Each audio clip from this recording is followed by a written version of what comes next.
Ahora vamos a terminar con el libro de Isaías, que en realidad pues es, si ustedes se acuerdan, Isaías es uno de los grandes personajes de la Biblia, del Antiguo Testamento. Está considerado, ¿verdad?, a la par del apóstol Pablo en el Antiguo Testamento. Es el apóstol Pablo del Antiguo Testamento porque el apóstol Pablo lo consideramos por todo lo que él hizo, por todo lo que él escribió, por todo lo que él era como persona. Un personaje grande, ¿verdad?, que sobresale en el Nuevo Testamento. De la misma manera Isaías también. Por todas esas razones se le considera que es un profeta que sobresale de los demás profetas. Entonces, antes de terminar, vamos a ir al Señor en oración. Padre Celestial, te damos gracias por la gran bendición, Señor, de podernos reunir y poder estudiar tu palabra con tanta libertad, Señor, que tenemos. Y ayúdanos a que lo apreciemos, Señor, y que de esta manera podamos nosotros estudiar tu palabra no tan solo los domingos, sino todos los días que tú nos das de vida, Señor. Guíanos pues, Señor, para que podamos escuchar tu voz, ya que ese es el propósito de estar aquí, Señor, de escuchar lo que tú hables y pidas de nosotros. En el nombre de Cristo Jesús te lo pedimos. Amén. Bueno, una cosa también que es importante que nosotros entendamos, ya que estamos viendo los profetas, ¿ok?, sobre lo que es un profeta de Dios. Porque, pues, la pregunta, ¿verdad?, que es algo que vamos a estar viendo también en el Oikos. ¿Hay profetas como Isaías en nuestros días?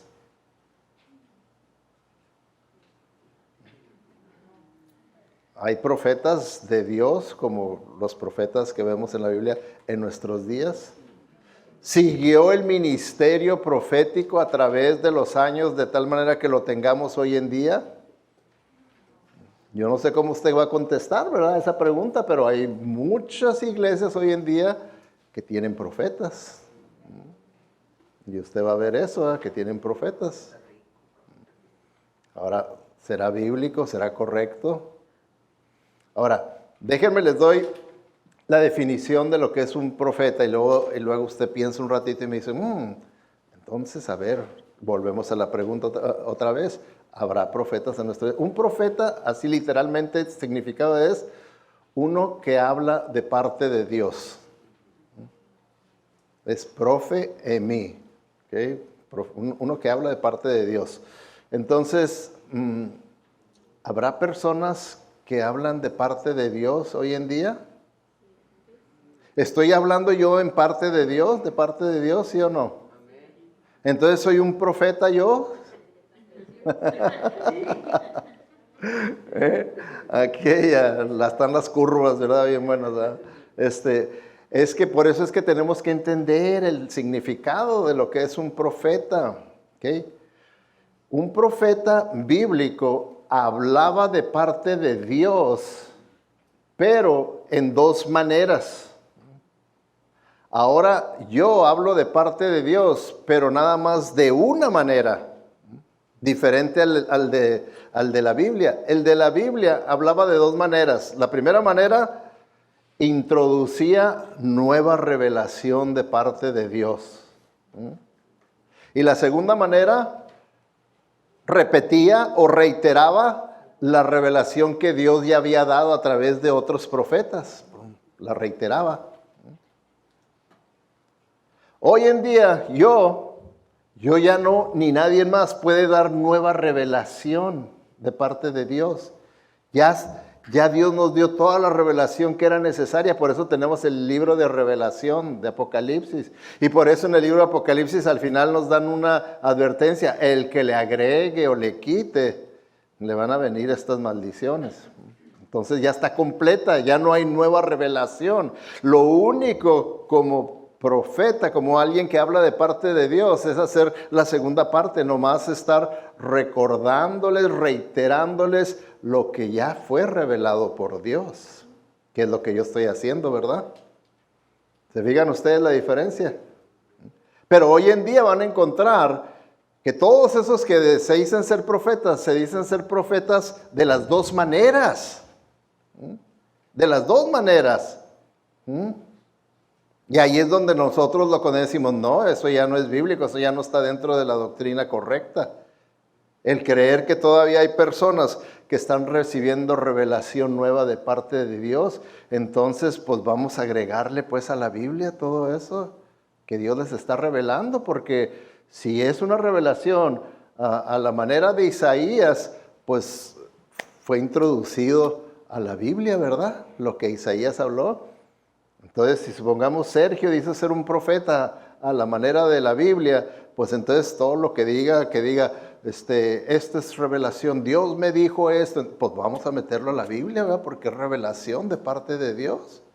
Pero no hay tal cosa. Por eso es tan importante este curso que vamos a llevar, porque hay muchos detallitos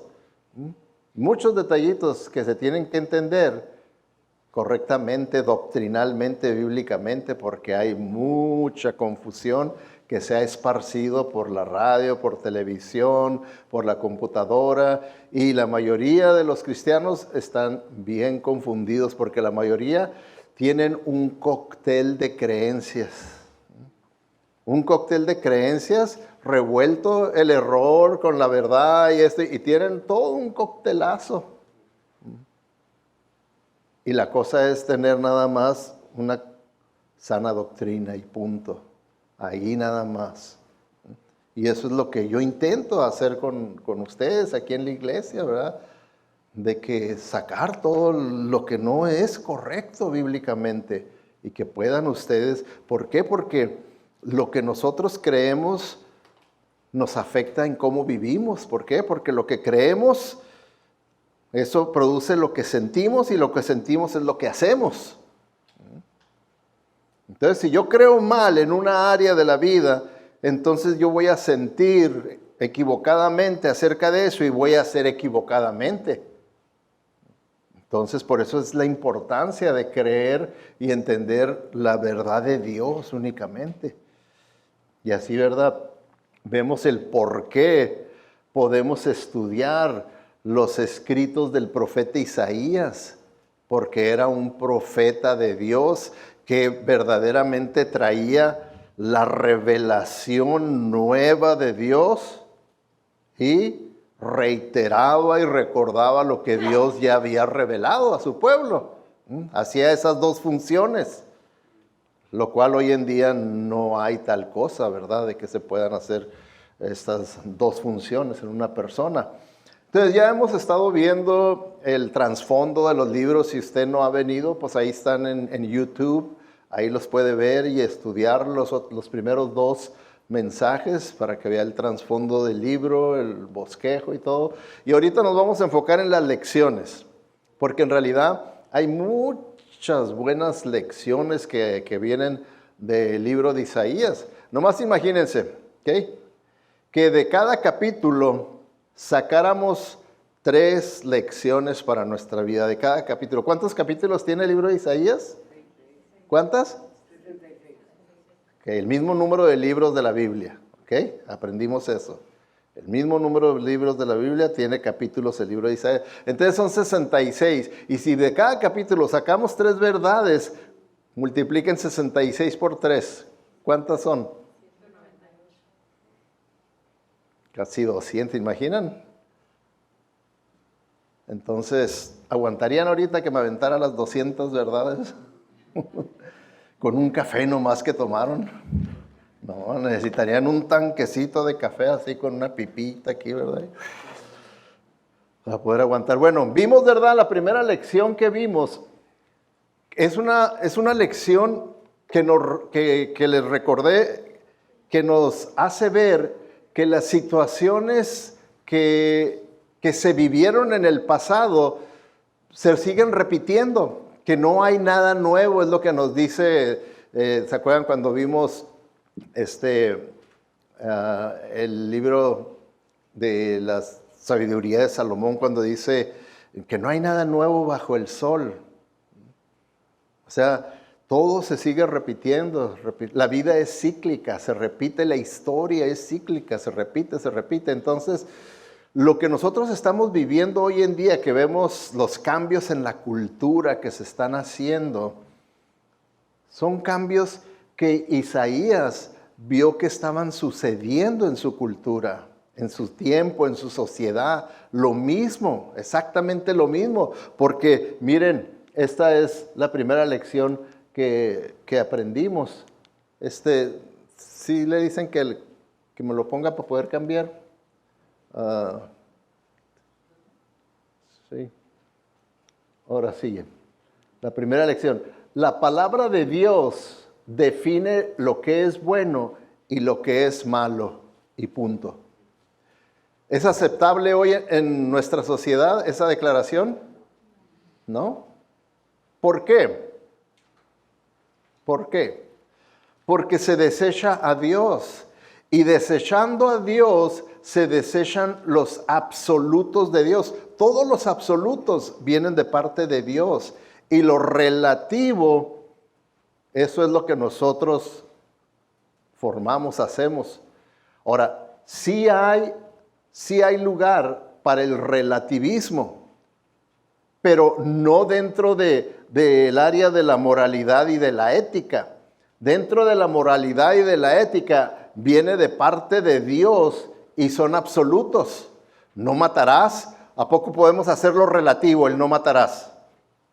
Podríamos decir, bueno, para ti puede ser malo, pero para mí no. ¿Lo puede uno hacer así? No robarás. Bueno, para ti puede ser malo, pero para mí no. ¿Verdad que ahí no se aplican en esos absolutos, no se aplica lo relativo? Lo relativo se aplica a todo lo que no es moral, a todo lo que no es ético. Yo puedo decir, hermanos, entiendan, la única y la mejor nieve del mundo es la de peanut butter. ¿Verdad que eso es relativo? Eso es para mí, pero para usted puede decir, está loco, pastor, la de fresa. Sí, la de fresa. Dígalo, hermana.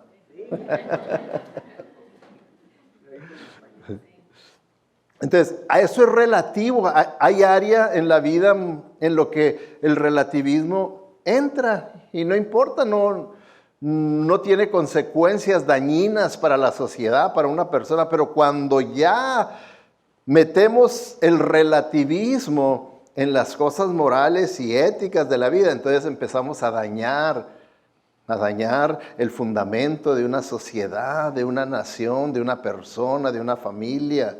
Cuando empezamos a decir que, bueno, para ti puede ser malo, pero para mí no lo es, y si yo me siento mujer, pues tú debes de respetarme. Y entonces, si yo me siento perro, entonces soy perro. Entonces todo eso meten el relativismo en lo que es absoluto y empieza a haber un caos en la sociedad, en la forma de pensar, y se empieza a perseguir a todos los que creen en los absolutos de Dios, porque entonces somos personas intolerables y estamos juzgando, y bueno, se hace un caos en una sociedad. Se hace un caos en una sociedad. Es por eso que Isaías le advirtió al pueblo que irse en esa dirección del relativismo les iba a traer condenación, les iba a traer juicio de parte de Dios. Por eso esa palabra ay, está hablando de un juicio. Ay de los que llaman a lo malo bueno y a lo bueno malo, que tienen las tinieblas por luz y la luz por tinieblas, que tienen lo amargo por dulce y lo dulce por amargo. ¿No está pasando eso hoy en día? Y lo mismo está diciendo, ay de los que rechazan los absolutos de Dios y lo hacen relativo. ¿Se fijan? También estaba pasando en ese tiempo y se ha repetido a través de la historia. Cuando uno conoce la historia se da cuenta cómo es cíclico. ¿Ok? Bueno, la segunda lección, ¿verdad?, que aprendimos es que cuando Dios habla, sucede, ¿verdad? Suceden las cosas. Y es por eso, ¿verdad?, que tenemos que entender que eso es lo distintivo de un verdadero profeta. ¿Okay? Un verdadero profeta de Dios, lo que él hablaba de parte de Dios, sucedía. Y un falso profeta profetizaba, decía, esto dice Dios, y no sucedía. Y de acuerdo a la ley, ¿qué tenía que pasar con un falso profeta que profetizaba en el nombre de Dios y no se cumplía? ¿Qué tenía que pasar? Tenían que apedrearlo a muerte. Entonces, a los profetas de hoy en día no quieren que se les aplique esa regla, esa ley, porque luego dicen, eso es del Antiguo Testamento. Sí, pero pues si tú dices que eres profeta de Dios y no se cumple lo que tú dices, pues vamos a aplicárselo. No, nomás lo que les gusta se lo quieren aplicar, pero lo que no les gusta no se lo quieren aplicar. Entonces, cuando Dios habla, sucede. Cuando un profeta decía, así dice Dios, sucedía eso, porque verdaderamente venía de parte de Dios, porque era un verdadero profeta de Dios. Y vimos, ¿verdad? En Isaías, todo lo que él profetizó se cumplió. Él profetizó que Israel, el reino del norte, iba a ser exiliado por Asiria. ¿Okay? Por Asiria. ¿Sucedió? Exactamente como él lo profetizó. Fueron conquistados por los asirios, fueron llevados en exilio a Siria. Y luego profetizó que Judá, el reino del sur, iba a ser exiliado por Babilonia. Fíjense, porque lo más probable y como se veía era que iba a ser Asiria también, porque Asiria conquistó primeramente a las 10 tribus que estaban en el norte, a Israel, y luego de ahí se iban a aventar para conquistar a las 2 tribus de Judá. Entonces se suponía que iba a ser Asiria, pero Isaías profetizó que no iba a ser Asiria, que iba a ser Babilonia. Babilonia. Gracias, hermano. Que iba a ser Babilonia. Y pues en ese tiempo, ¿verdad? Profetizar tal cosa, pues decían, pero ¿cuál Babilonia? Si Asiria es aquí la potencia número 1, la potencia que es más probable que sean los que nos conquisten. Pero así fue exactamente, ¿verdad? Judá fue exiliado por Babilonia. ¿Por qué? Porque Isaías profetizó el ascenso de los medos persias, lo cual no parecía factible, ¿verdad? Pero se fortaleció y llegaron a conquistar a los babilonios, los medos persas, lo cual también parecía algo imposible en aquel tiempo, ¿verdad? Pero así se fortaleció. Es como pensar ahorita que México de una manera militar pudiera conquistar Estados Unidos. ¿Qué pudiéramos nosotros decir ahorita? No, hombre, ¿dónde? Pero llegó a ser tan poderoso los medos y los persas que conquistaron a Babilonia. Lo conquistaron y lo profetizó Isaías y se cumplió. Él profetizó la caída de Babilonia, lo que les digo que parecía algo imposible, porque Babilonia se veía como un imperio. Cuando uno ve el mapa, todo lo que cubría un imperio que nadie podía derrotar. Impenetrable, súper poderoso. Y sin embargo, él profetizó la caída y cayó. Y Isaías hasta profetizó el nombre del rey que los conquistaría, ¿verdad? Ciro. Y también dijo, y Ciro, al conquistar Babilonia, al tiempo va a dar libertad a todos los judíos para que puedan volver a la tierra prometida y puedan una vez más reedificar los muros de Jerusalén, el templo de Jerusalén, y él mismo va a ayudar con materiales y ya la gente puede reconstruir sus casas y volver a nuestra propia nación. Y todo eso se cumplió, profetizado antes y se cumplió. Él profetizó la primera venida del Mesías. Es por eso que, como les dije, es uno de los libros más citados en el Nuevo Testamento. Más que todos los demás profetas del Antiguo Testamento juntos, Isaías se le cita más en el Nuevo Testamento. ¿Por qué? Porque cita con detalles todo el ministerio del Señor Jesucristo, desde la preparación de su camino por Juan el Bautista, su nacimiento virginal, predice, ¿verdad?, de qué línea iba a venir el Mesías, en dónde iba a nacer, dónde iba a crecer, cómo iba a ser rechazado, su sufrimiento, su crucifixión, su resurrección. Todo lo de su primera venida, Él lo predice, lo profetiza y se cumple exactamente. ¿Por qué? Porque simplemente la profecía acerca de que nacería de una virgen, ¿quién la podía creer? Pues bien difícil, ¿verdad? Bien difícil. Si ahorita llega su hija y le dice que está embarazada, pero que es del Espíritu Santo, ¿se la va a creer usted? Va a decir usted, ¿así se llama el muchacho? No se la va a creer. Entonces, eran cosas, ¿verdad?, que profetizaban, pero que así. Y no tan solo la primera venida del Mesías, Él profetiza sobre la segunda venida del Mesías. Es por eso, hermanos, tenemos que entender al pueblo de Israel cuando los condenamos el por qué no creen que Jesucristo es el Mesías prometido. ¿Por qué? Porque ellos en su trasfondo de su vida histórica que se ha venido trayendo de generación en generación, es una nación que ha experimentado estar bajo el dominio de otras naciones.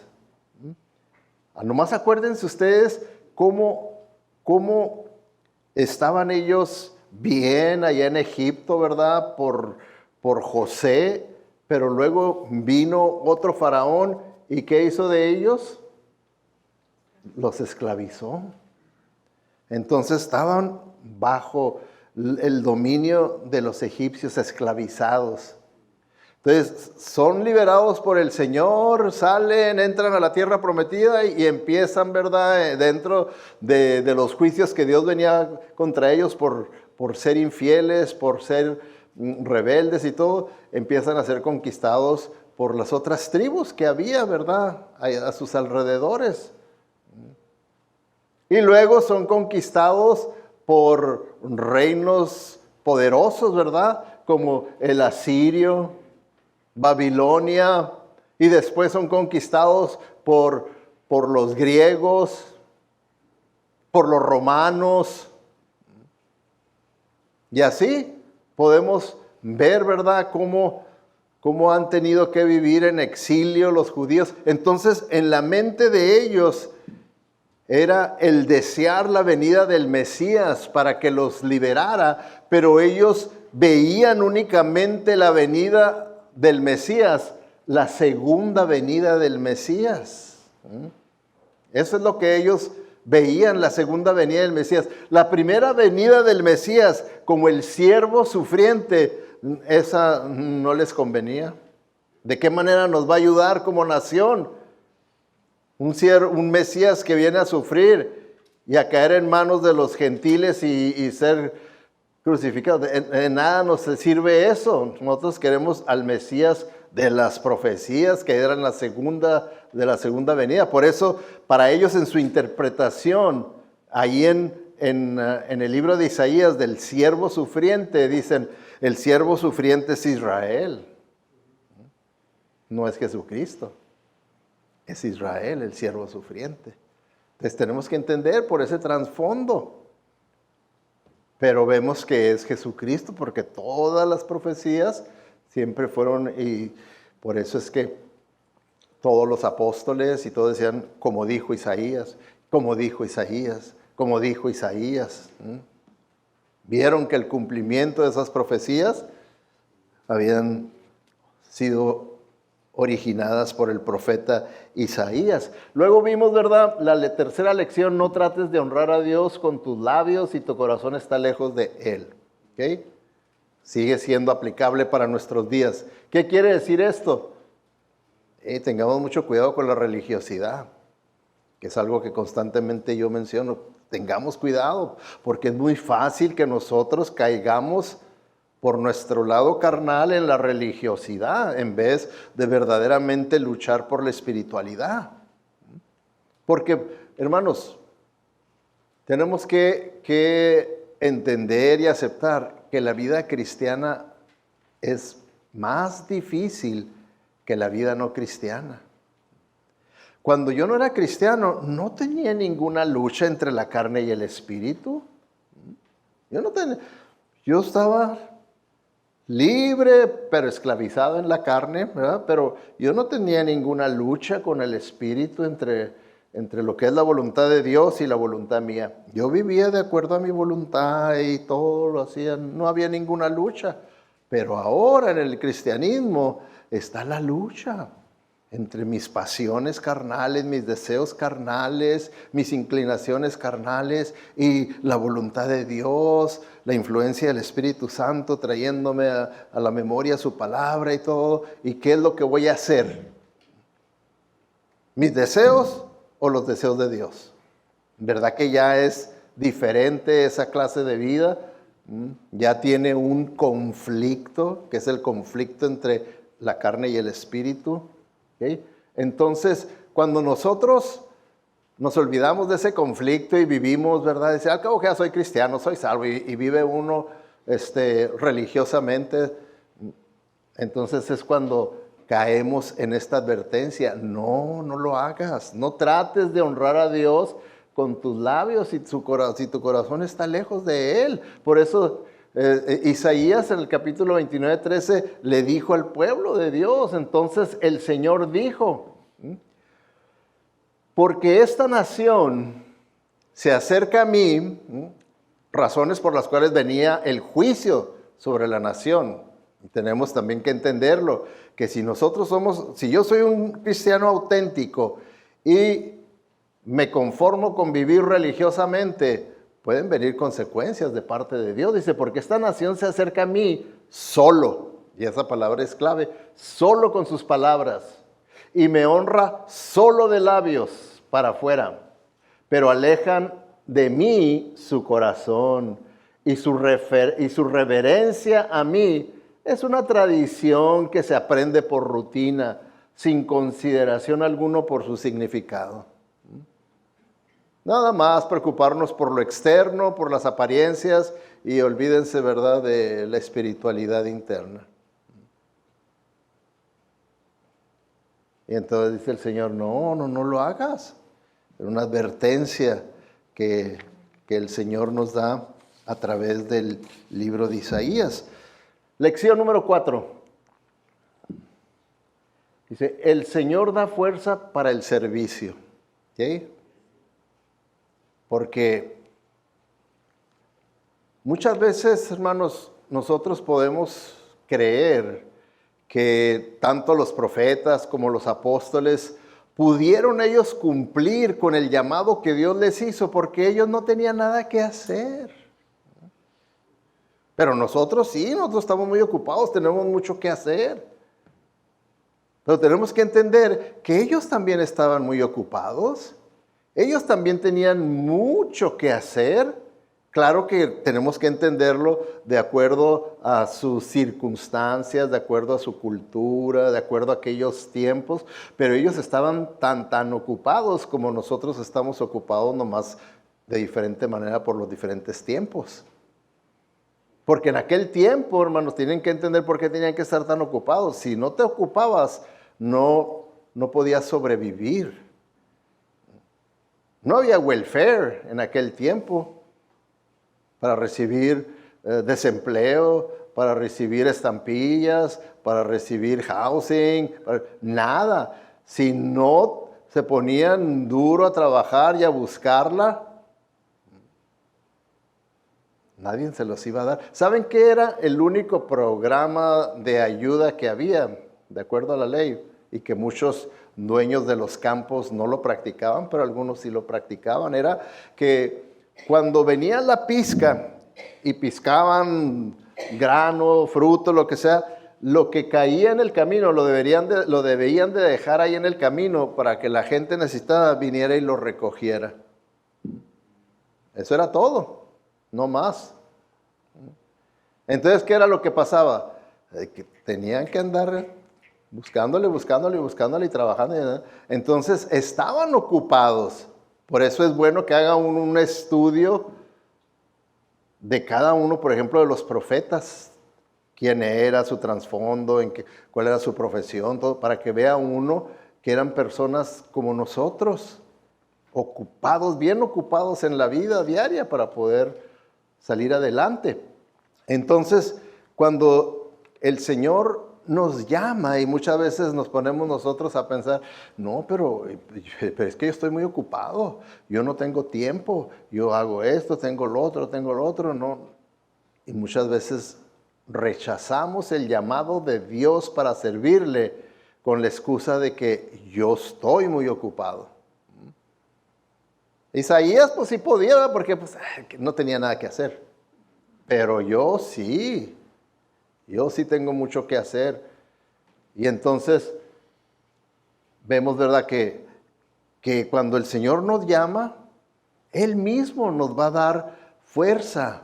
Y nos va a dar la fuerza que viene de Él, no de nosotros mismos. Porque sí, nosotros muy lógicamente analizamos la situación y decimos, si ando yo bien cansado, ya termino bien cansado y que yo ya no puedo más y ya.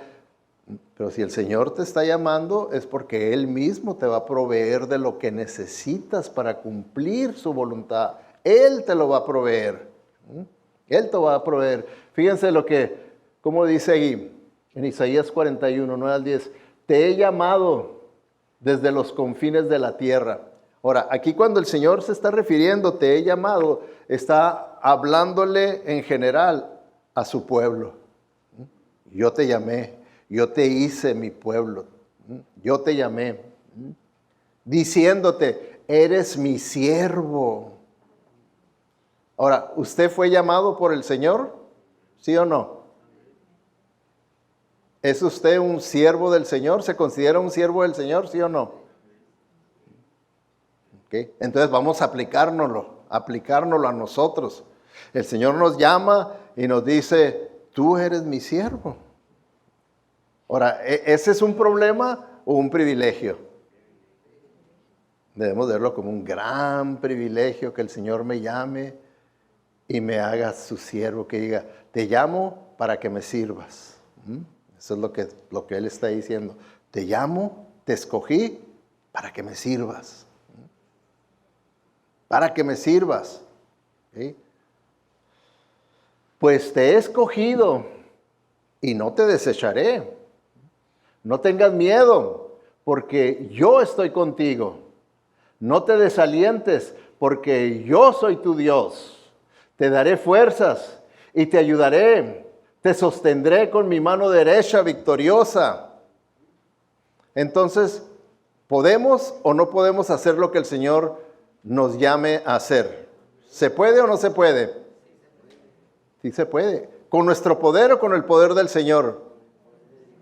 Sí, y sí es bueno que podamos reconocer, yo no puedo, yo no tengo la energía, yo ya no tengo esto, yo ya no tengo lo otro, pero todo lo puedo en Cristo que me fortalece. Es lo mismo, eso mismo que todo lo puedo en Cristo que me fortalece, aquí está en el Antiguo Testamento. ¿Qué es lo que el Señor está diciendo? Fíjense, y nos lo pone de esa mano y dice, yo estoy contigo.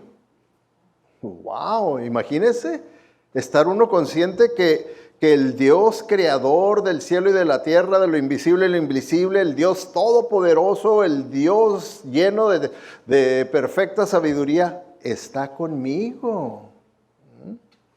Está conmigo, lo debemos de creer, no nomás intelectualmente, pero en nuestra práctica de nuestra vida. Dice ahí, ¿verdad? Yo estoy contigo, yo soy tu Dios. Yo soy tu Dios. Te daré fuerzas, porque Él sabe lo cansado que salimos del trabajo, Él sabe exactamente nuestra condición y te dice, pero no te preocupes, yo soy el que te las voy a dar, ¿ok? Yo te las voy a dar, te daré fuerzas. Yo sé que vas a entrar en dificultades, que tú no vas a saber exactamente cómo hacer esto. Yo te voy a ayudar. Yo sé que va a haber momentos en el que te vas a querer rendir. Yo te voy a sostener. Y te voy a sostener con mi mano poderosa para que lo puedas hacer, que puedas triunfar. Entonces, ¿creen ustedes que sea sabio decirle no a Dios cuando nos llame a hacer algo? ¿Será sabio o será necedad?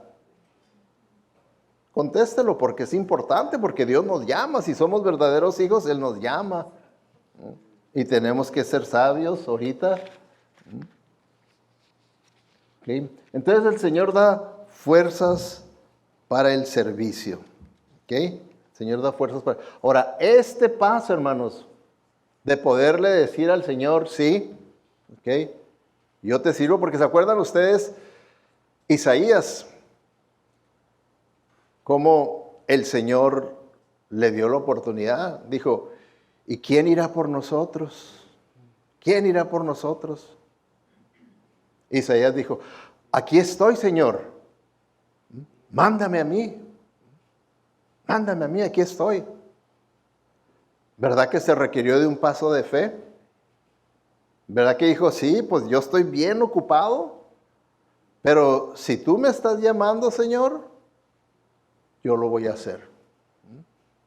Por muy ocupado que esté. Porque debe de quedar bien claro en nuestra mente que sí estaba muy ocupado Isaías como nosotros. Y sin embargo, él no dijo que no.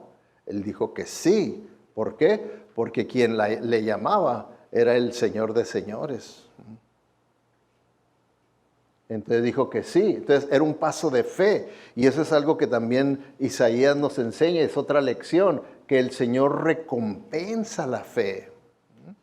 El Señor recompensa la fe cuando nosotros confiamos en Dios. Porque fíjense, sucedió esto ahí en el libro de Isaías. Estaba ya, los asirios conquistaron al reino del norte. ¿Okay? Los conquistaron, se los llevaron para Siria y el ejército se acomodó ahí a los alrededores del reino de Judá para conquistarlos ahora al reino del sur, a las dos tribus que quedaban. Entonces el rey, viendo esto, entró en una disyuntiva y dijo, ¿qué hago? ¿Verdad? Porque él era el responsable. Él tenía que tomar una decisión. ¿Qué voy a hacer? Y dijo, buscaré ayuda de Egipto, del faraón.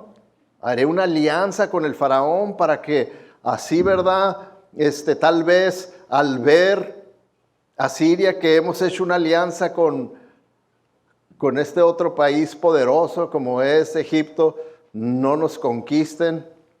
O si nos conquistan, o si vienen en contra de nosotros en guerra, pues tengamos la ayuda del ejército de Faraón y tengamos muchas más oportunidades de vencerlos.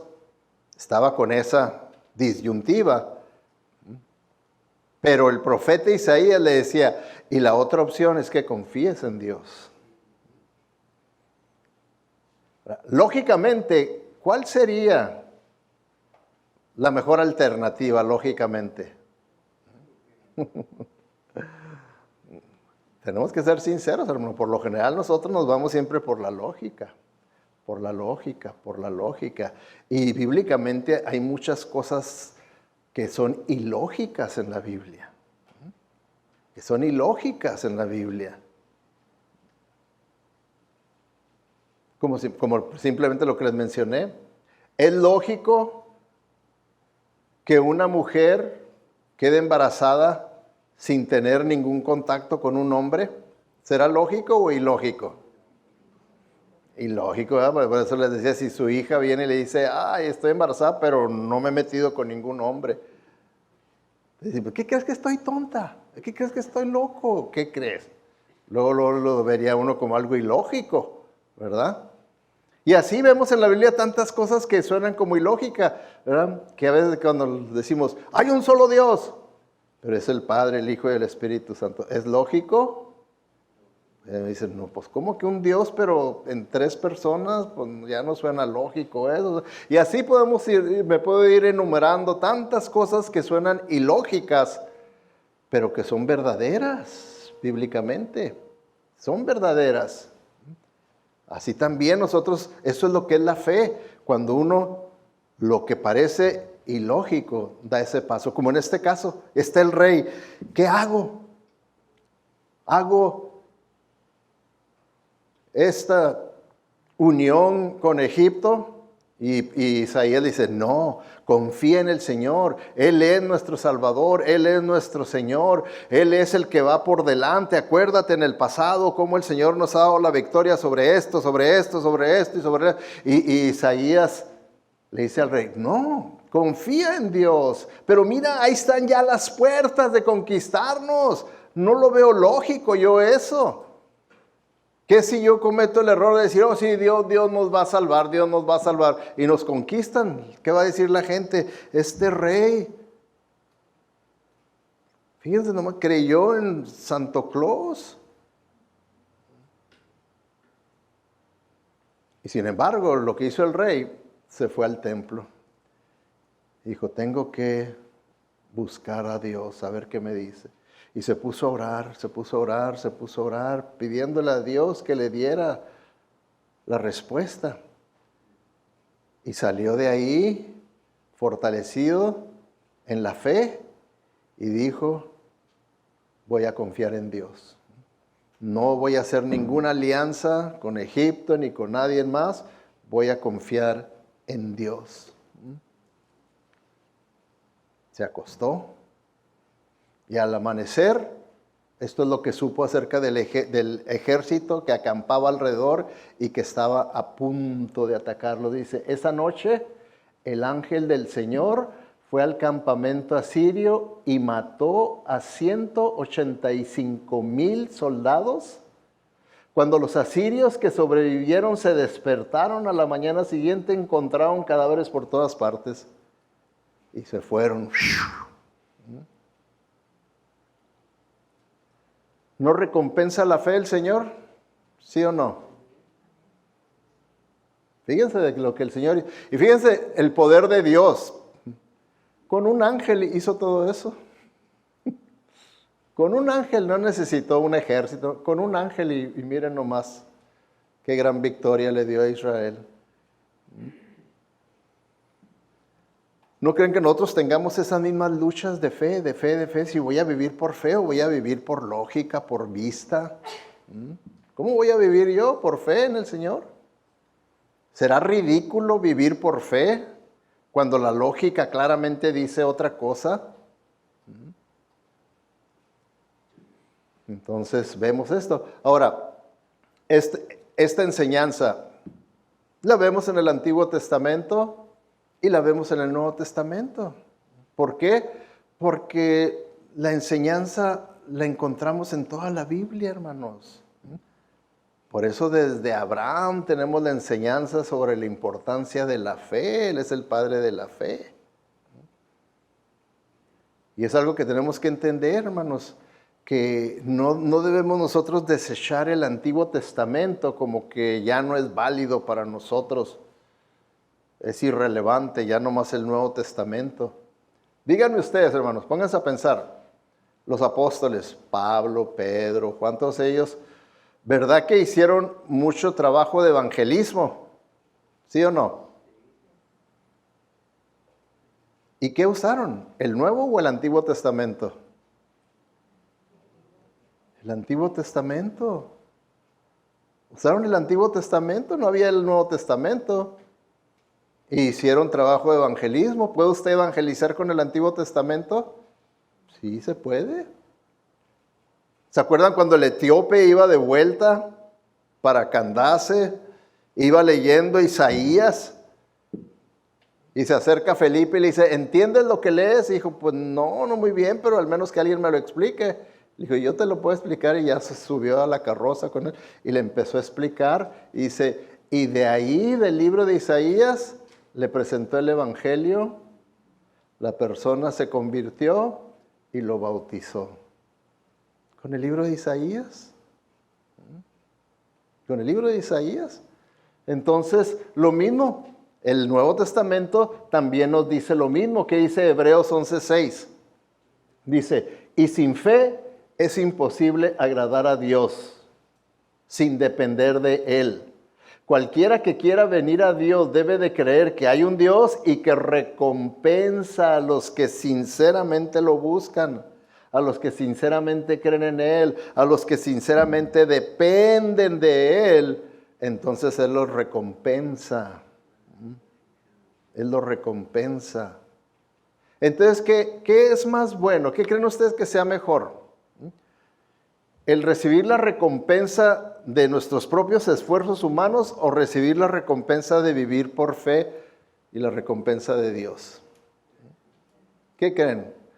Porque muchas veces nos conformamos nomás con la recompensa de mis propios esfuerzos humanos, de vivir por vista y lo que yo pueda hacer y esto y lo otro, sin en realidad obedecer la voluntad de Dios, pero nada más yo voy a sobrevivir y voy a subsistir y voy a hacer lo que yo quiera y necesito vacaciones y necesito esto y necesito lo, y nomás lo que es, no es, pero el llamado de Dios, el plan de Dios no es mi prioridad. Entonces nos perdemos la recompensa de Dios, hermanos. Y nos conformamos con la recompensa de este mundo, la recompensa del hombre. Nos conformamos con eso. ¿No creen que ustedes que es mucha pérdida perdernos la recompensa de Dios? Entonces, ahí vemos, ¿verdad?, el ejemplo. Por eso es que nos dejó el Señor la Biblia. Y por eso el apóstol Pablo nos dice, todo lo que le pasó a Israel es para que nosotros aprendamos. Cómo el rey ahí, estando en esta situación, prefirió dar un paso de fe, vivir por fe, y Dios lo recompensó grandemente. Así también nosotros debemos de dar esos pasos de fe. Ahora, otra lección importante, hermanos, que es una lección que debemos nosotros meditarla para que tengamos una convicción acerca de esta declaración doctrinal, porque nos va a ayudar grandemente en momentos difíciles. Número 6, pase lo que pase, Dios sigue en su trono. ¿Qué quiere decir? Que Dios nunca perderá el control de la vida, de los sucesos, de lo que pase, de lo que venga. Porque díganme ustedes, ¿está usted consciente que en cualquier momento puede venirle a usted una tragedia? Yo sé que, ay, ni hable de eso, pastor. No, esas son tonterías, no hable de eso. Pero tenemos que tener nosotros esa conciencia de que en cualquier momento nos puede venir una tragedia, un accidente, un ataque de alguien, ¿verdad? Una enfermedad mortal. Tantas cosas que pueden ser trágicas en nuestra vida. El gran terremoto que esperamos aquí en los Estados Unidos. Tantas cosas que pudieran suceder, una revolución que suceda, una lista grande de cosas que puedan suceder. ¿Está usted listo para eso? ¿Cómo va a responder ante una tragedia? ¿Cómo va a responder? ¿Se va a desilusionar de Dios? ¿Se va a desilusionar del cristianismo, de la iglesia, de todo eso, por la gran tragedia que está usted pasando? ¿Se va a desilusionar? No. Tiene uno siempre decir, bueno, Dios es soberano, Dios está en control de todo. Entonces, yo como Job voy a decir, Dios dio, Dios quitó, sea el nombre de Dios alabado. Y permanecer en fe, en fe, en fe. Porque la situación de Isaías, ¿cómo estaba la situación que le rodeaba socialmente, nacionalmente en la vida de Isaías? Crítica, ¿verdad? ¿Verdad que estaba crítica? Porque él veía, ¿verdad?, que estaban débiles como nación y que había enemigos más fuertes que los querían conquistar y que los iban a conquistar.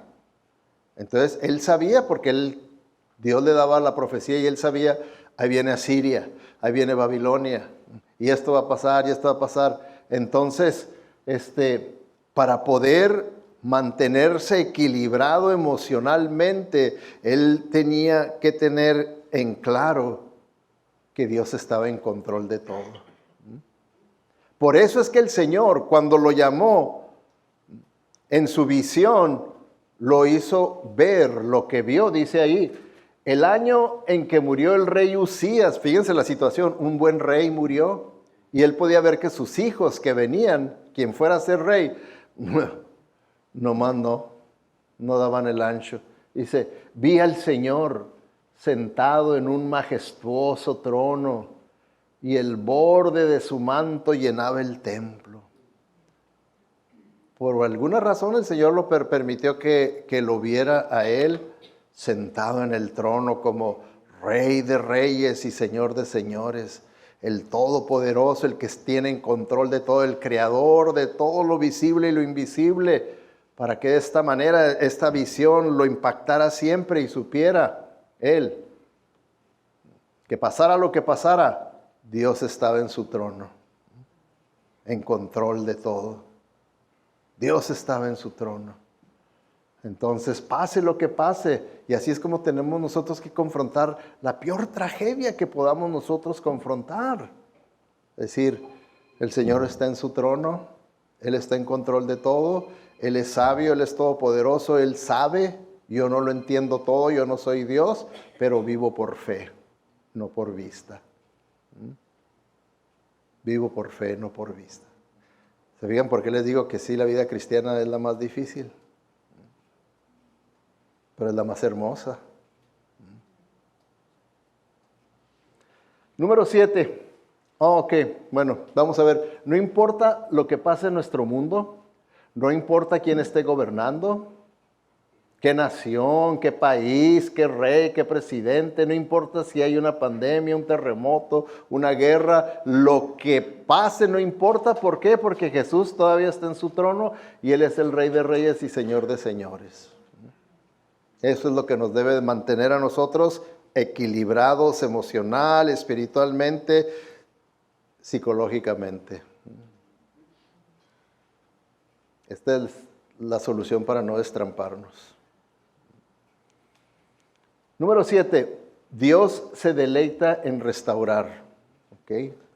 Dios se deleita en restaurar, que es algo, ¿verdad?, que vemos también en el Nuevo Testamento. Dios se deleita en restaurarnos, porque vemos, ¿verdad?, como les decía, los primeros 39 capítulos de Isaías, juicio, condenación, destrucción, juicio, condenación, destrucción, pero también habla de restauración. Y eso es lo que es el Evangelio. El Evangelio significa buenas noticias, pero para que nos den buenas noticias tienen que ser, ¿verdad?, tienen que ser en el contexto de que hay malas noticias. Las malas noticias es que somos pecadores y estamos condenados. Y las buenas noticias es que podemos ser restaurados por la gracia de Dios en Cristo Jesús, ¿verdad? Entonces, eso de la restauración, pues es también desde el Antiguo Testamento que ya se empezaba a enseñar. Y por eso el Señor le dice al pueblo, no recuerden ni piensen más en las cosas del pasado. Yo voy a hacer algo nuevo y ya he empezado a hacerlo. Estoy abriendo un camino en el desierto y haré brotar ríos en la tierra seca. Aquí Isaías estaba profetizando para profecía inmediata y para profecía futura, que muchas de las profecías así tienen, cumplimiento inmediato y futuro. Y aquí inmediatamente yo voy a restaurar a Israel. A pesar de que yo traje juicio sobre ellos y permití que Asiria y Babilonia se los lleve, yo también voy a restaurarlos para que puedan volver y puedan volver a ser la nación escogida mía, mi pueblo, la pupila de mis ojos. Y van a poder volver a hacerlo. Y también está hablando, ¿verdad?, del Mesías que habría de venir para restaurar todas las cosas, la creación original, restaurar a los gentiles, porque cuando habla de que estoy haciendo algo nuevo, ya lo estoy trabajando, abriendo un camino en el desierto, que es como se presenta a Juan el Bautista, que está abriendo un camino en el desierto, allí en tierra seca, y ya profetizando acerca de la venida del Mesías. Entonces, Él se deleita en hacer algo nuevo. ¿Okay? Algo nuevo. ¿Y qué nos dice el Nuevo Testamento? Dice, cuando alguien se convierte en cristiano, interiormente se convierte en una persona completamente nueva. Él ya no es el mismo, ha comenzado una vida nueva. 2 Corintios 5:17. Si alguno está en Cristo, nueva criatura, nueva creación es. Las cosas viejas pasaron y aquí todo es hecho nuevo. Ahí está en otra versión. Entonces, vemos, ¿verdad?, que eso es lo que el Señor hace. Él se complace en poder hacer de nosotros una nueva persona. Él quiere hacer de nosotros una nueva persona porque Él es un Dios que restaura, que restaura. Y una vez que nos restaura, hermanos, ¿usted se considera que ya el Señor lo restauró? ¿Lo salvó? ¿Lo perdonó? ¿Lo hizo una persona nueva? Porque es lo que dice, ¿verdad?, el Nuevo Testamento, que es lo que Él hace. Entonces, Él nos cambia el nombre. ¿Okay? Y con esto terminamos. Dios nos da nuevos nombres. Y así es como Isaías les dice al pueblo, ¿verdad? Les dice, serán llamados pueblo santo, redimidos del Señor. Nuevos nombres, ahora tú serás santo. Tú serás llamado redimido. Santo, ¿qué quiere decir? Ahora tú vas a ser una persona llamado santo porque el Señor te apartó del mundo del pecado para sus usos. Para sus usos. Eso significa ser santo. Ser apartado de aquel otro sistema de vida para este nuevo sistema de vida sirviendo a Dios. Entonces dice, ahora, porque ahora eres mi siervo, te he apartado, eres santo, y así serás conocido como santo. Y redimido. ¿Qué quiere decir redimido? Redimido es la palabra que bíblicamente significa cuando una persona compraba un esclavo en el mercado y luego le daba libertad a ese esclavo. Se usaba esa palabra, esa persona fue redimida. Fue comprado por un precio y luego fue dejado libre. Y para hacerlo legal, esa redención se iba ante el sacerdote y ahí el sacerdote, para que pudiera probarse de que esa persona había sido liberado por su amo, se le ponía un arete para que así la gente que lo conocía no dijera, ¡hey! Este es un esclavo y se escapó o algo. No, fue redimido. Fue redimido. Por lo general, el esclavo que había sido redimido decía, mi Señor, yo lo aprecio, lo amo mucho por su generosidad, yo quiero continuar sirviéndole. Ok, pero cuando tú quieras te puedes ir. Tú estás redimido. Entonces nosotros éramos esclavos del pecado y Cristo Jesús nos redimió para hacernos siervos. Para hacernos siervos. ¿Le vamos a servir a Él? Ahora que tenemos esos nuevos nombres, voy a vivir en santidad, que la gente pueda ver que verdaderamente yo vivo apartado del pecado, de todas las cosas de este mundo, y vivo en santidad, redimido, como siervo de Dios. Oremos, hermanos. Te damos gracias, Padre Celestial, por estas hermosas lecciones y poderosas que tú nos dejaste a través de la vida, los labios del gran profeta Isaías. Y Señor, sabemos que tú nos has hablado individualmente a cada uno de nosotros, nos has impresionado en nuestro corazón, en nuestra mente en cuanto a lo que necesitamos hacer, a lo que necesitamos cambiar en nuestra vida, de lo que necesitamos arrepentirnos, de lo que necesitamos dejar de hacer. Gracias te damos, Señor, porque sabemos que eres tú el que nos ha hablado. Y ayúdanos, Señor, a tomarlo muy en serio, porque contigo no se juega. Sabemos que sí, eres un Dios que restaura, pero también eres un Dios de juicio. Queremos, Señor, experimentar tu restauración, porque sabemos, Señor, que tú te deleitas, te agrada restaurar a los tuyos. Pero necesitamos arrepentirnos, necesitamos confesar nuestro pecado con un corazón contrito y humillado, y tú no lo desecharás, Señor.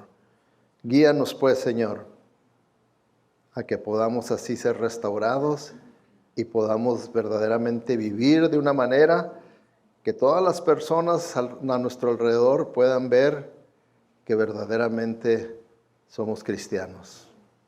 Te lo pedimos todo en el nombre de quien nos salvó, nos redimió, nos compró con su sangre y nos liberó para ser siervos de Él, nuestro Señor Jesucristo. Amén.